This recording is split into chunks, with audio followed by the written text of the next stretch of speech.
Welcome to The Front Porch, a program dedicated to turning back the pages of time and discovering the rich history and culture of our Northeast Georgia area. Join us now with your host, local historian and writer Bobby Watson, and this week's special guest.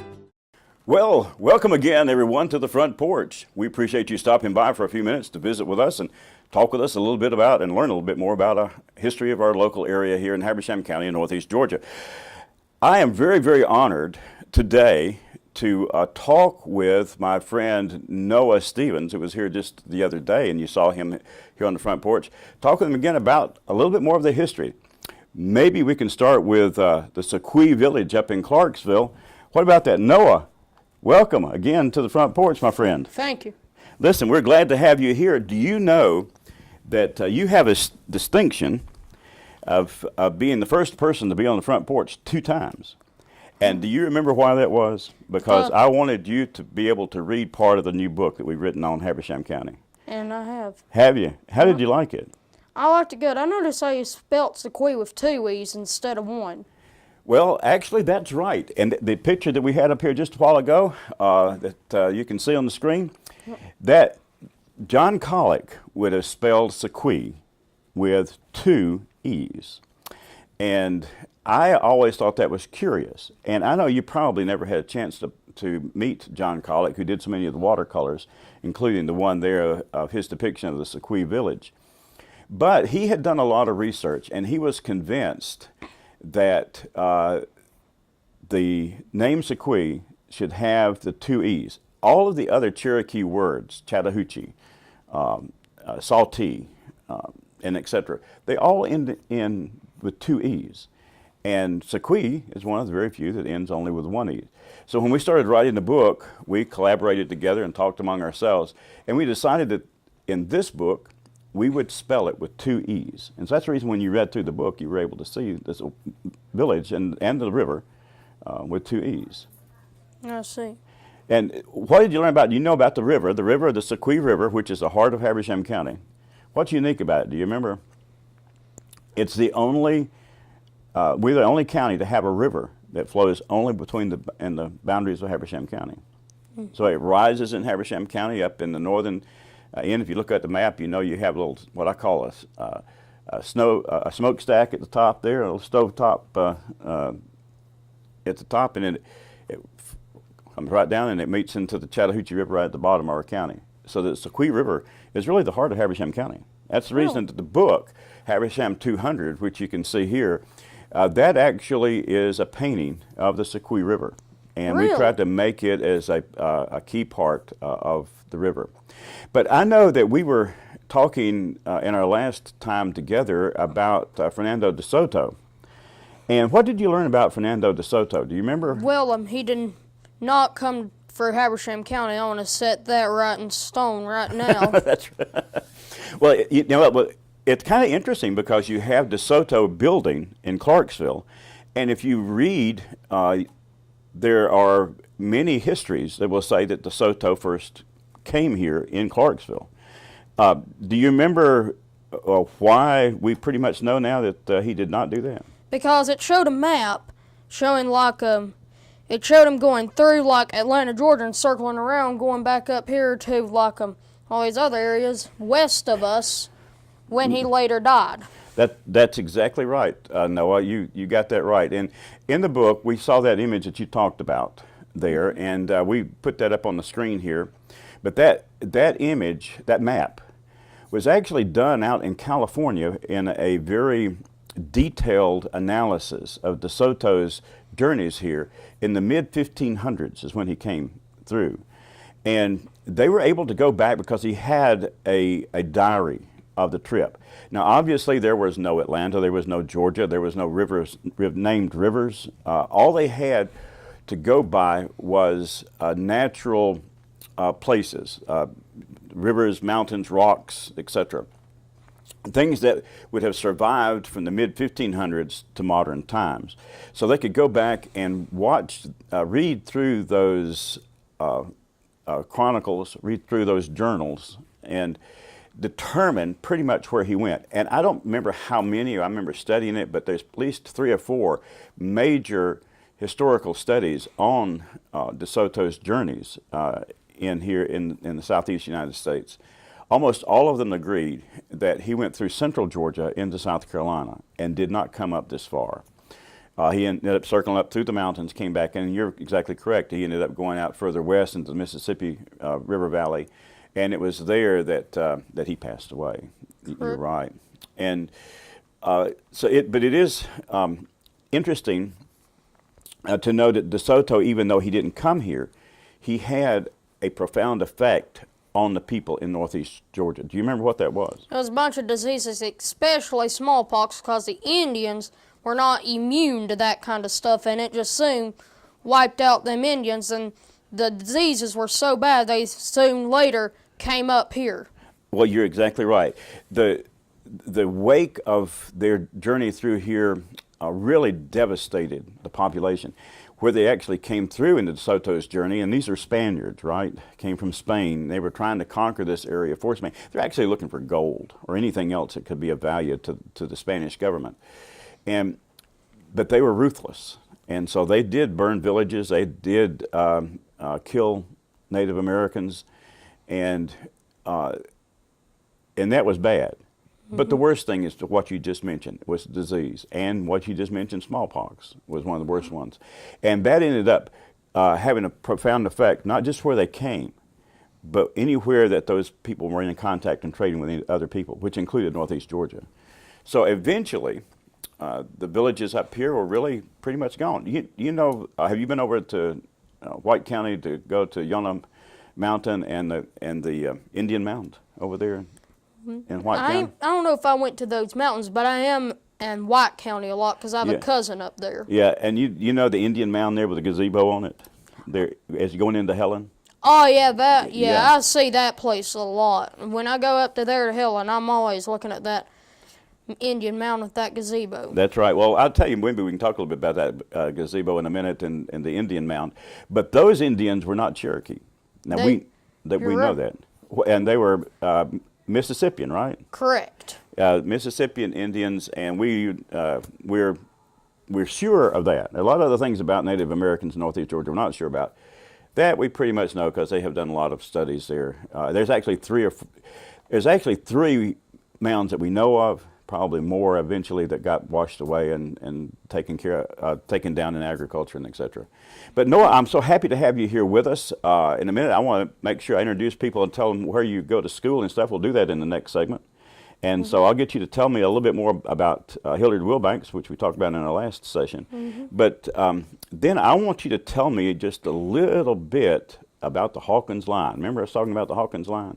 Correct. And so we'll talk about that in the next segment. Listen, y'all don't go anywhere. Come back, because Noah is going to tell us all about the Hawkins Line and the Wofford Settlement. And we're glad to have you here, my friend. Well done. Thank you. And we'll be right back. Don't go away. Don't go away. There's more talk coming up on the front porch. We'll be right back.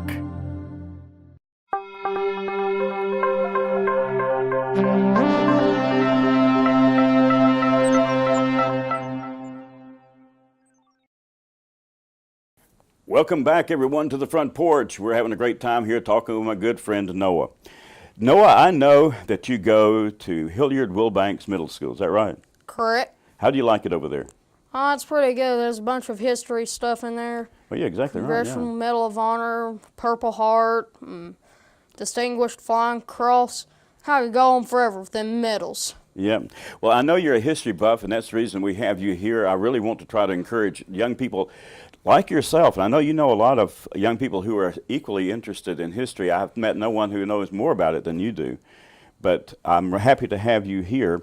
And I know that in a way you're a little bit of a celebrity over there at the middle school. I know you've been here on the front porch, but I also know that you happen to be the weatherman over there. Is that right? Yeah, I am the weatherman and all that kind of stuff. Well, how did you get to doing that? One time I was talking about Florence and how bad it was going to get, since I was the only one that knew about Hurricane Florence at the time. Oh, really? I mean, I'm always on there, and I've been looking on that radar, and I found, like, there's been so many hurricanes that hit around California, none of y'all even knew about it. Oh, yeah. Forget the names of them, though. I know. Well, did they put you in charge of weather for the local on the closed circuit television there? On the school, yes, they did. Right. Well, how often do you give the weather forecast? I do it every Friday. Every Friday. Every Friday. Well, listen, can you give me an idea of what the weather is going to be this Friday? Rain, rain, rain. Actually, I'm not sure when you're watching this, but we have had nothing but rain for how many days, how many weeks, how many years? I don't know. It's been a lot of rain, though. It has, but that could be a sign of a dry summer. Good Lord. Yeah, very possibly. I tell you, it could be this summertime. We're going to wish we had a few gallons of this water that we're so worried about now.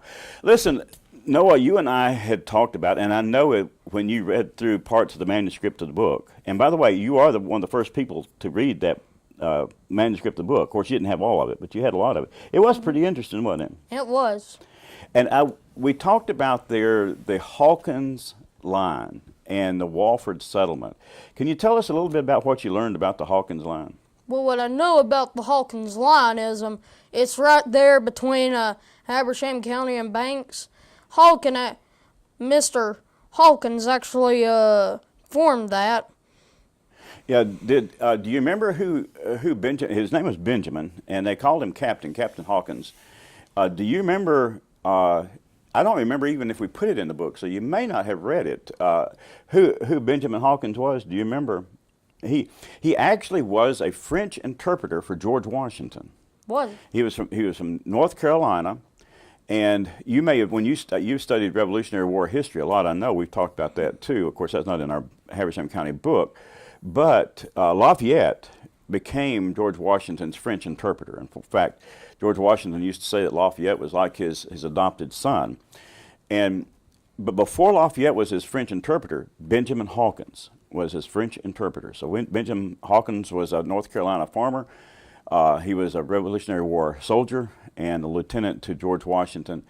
After the war and after Washington became president, he assigned Benjamin Hawkins the responsibility of the Native Americans in the Southeast.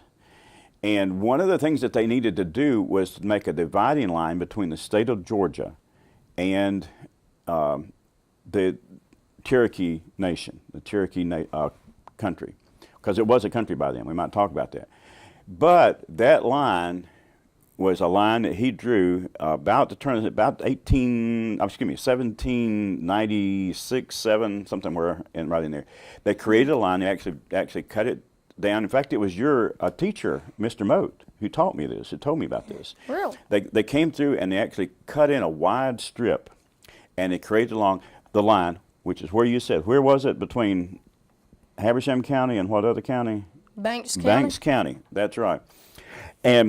But there's a family who came and moved here who had gotten permission, who had not had gotten permission. They had actually earned the right to settle here. Do you remember who that was? Mr. Walford. Mr. Walford, you're exactly right. And he moved his family here with his cousin, I think it's his cousin, Ken anyway, Hollingsworth. And we still know about Hollingsworth and the Hollingsworth White House, which is, we have a little community down there in Banks County called Hollingsworth. Well, the Walford family settled, there's a pretty good many of them, settled in what they thought was the county of Franklin County and the state of Georgia. But when Mr. Hawkins came through and made the line, guess what? Mr. Walford was on the wrong side of the line. That's right. Mr. Walford was on the wrong side of the line. And he realized, Hawkins realized that. He notified the federal government that there are settlers on the wrong side of the line. And so they actually negotiated what they call the 4-mile purchase. Do you remember, and in that 4-mile purchase, I don't remember how long it was, 23 miles long, I think, something like that, and 4 miles wide. Basically, for people local here, that is Russell Park down here in Mount Airy, and all that would be in that area there. The Nancy Town would be in that area there between Currahee Mountain and all the way almost to the Hall County line. But that was property that was purchased by the Cherokee Nation. Do you remember reading about the Cherokee Nation in the book? I don't remember if that was in the part that you got or not. I did see a little bit about the Cherokee Nation. Yeah, well, what happened, Noah, I think I'm not a historian, I just am interested in history, but I think that one of the first legal Native American nations was the Cherokee Nation, the Southern Cherokee Nation, which is formed here in the northeast Georgia area in the late 1700s. And that nation became a legal entity so that they could work with the federal government and negotiate with the federal government, what I'm looking for, and protecting their people, their Native American people, their Cherokee people. And I tell you what, in a minute when we come back, I'm going to talk a little bit about that because I found this interesting. You and I have a mutual friend in Bruce Harkness. Correct. And Bruce is one of the ones who introduced me to the concept that a lot of people that we think were Cherokee here may have only identified as Cherokee. And we may talk about that in just a few minutes. But the bottom line was that here in northeast Georgia, right where we are, one of the first nationally recognized Native American nations was actually right here in northeast Georgia, and it was a southern tribe of the Cherokee Nation. And they actually negotiated with the federal government to sell what is now the Nancytown area here in Habersham County, right along the Banks County line. And a lot of people don't really realize that, but of course now then, after that, many Native American groups organized, and they got recognized from the federal government, and so they could act legally. But we'll discuss that again in just a minute. And before we go, tell me what Hilliard Wilbanks Middle School, what do y'all call yourselves? Wilbanks Patriots. The Patriots, right? Yeah. Correct. And that was because Hilliard Wilbanks was a what? Was Vietnam veteran. And he was a what? Patriot. Patriot. He was a real true patriot. Listen, come back. Noah's going to tell us just a little bit more about early northeast Georgia history in just a moment. Don't go away. We'll be right back. Don't go away. There's more talk coming up on the front porch. We'll be right back.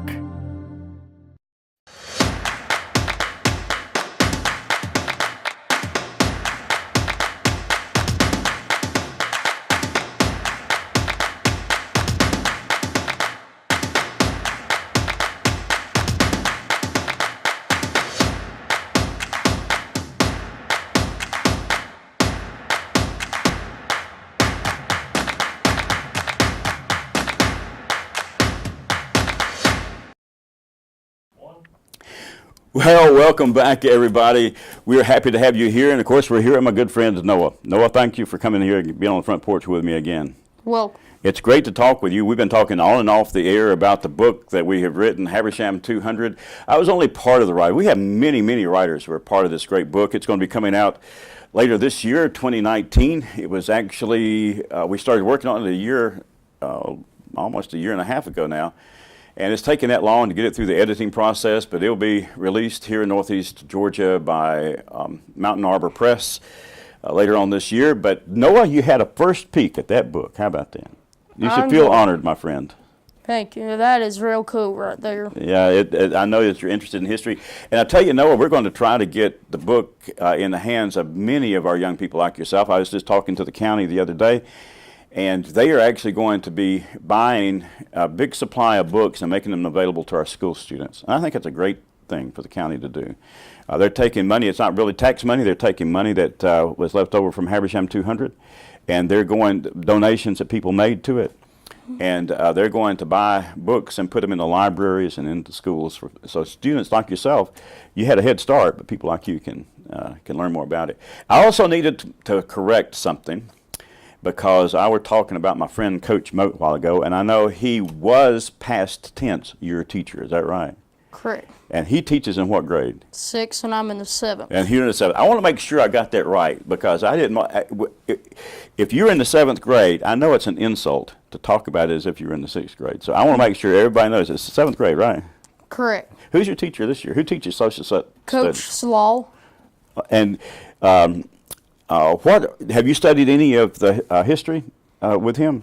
I have. I studied all sorts of stuff about with him. Yeah. Well, I know Coach Moat, and I'm learning, getting to know many of the other teachers, and I hope in the years to come I can have more young people just like yourself sit here on the front porch with us, and we can talk about history together. Mm-hmm. Habersham County is named after whom? Joseph Habersham, they say. Yeah, it was named after Joseph Habersham, and that part is absolutely true. And you and I were talking about earlier, do you remember when Joseph Habersham died?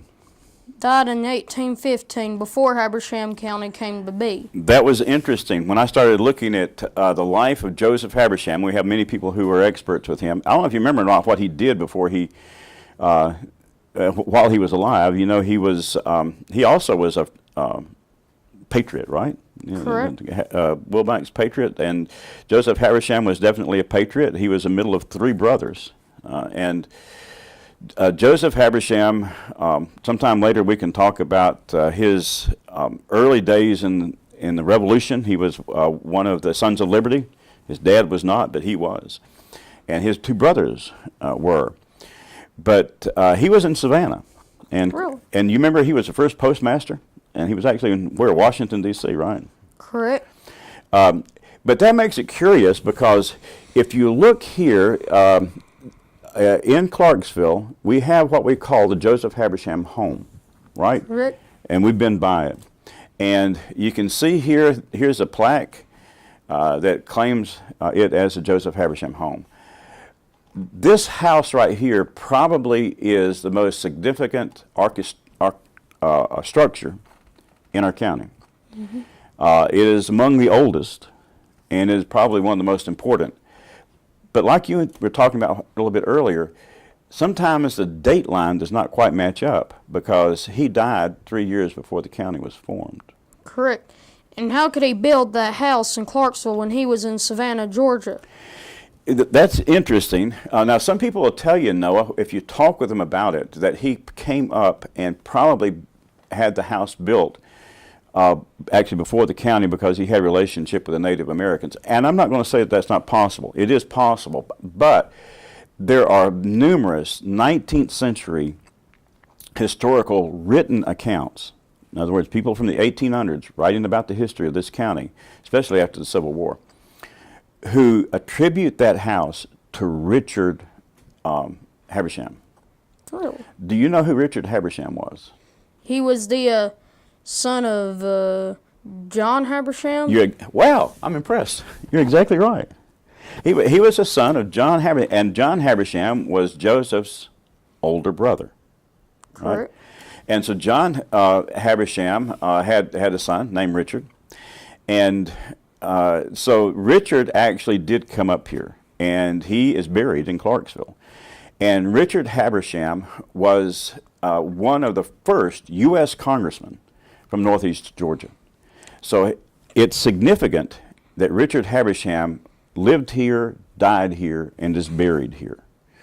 Now then, he lived into, I can't remember exactly, I think he lived up to probably 1830s or 40s when he passed away. He did die comparatively young, but he lived much longer than, obviously, his uncle did, Joseph, after whom the county is named. Mm-hmm.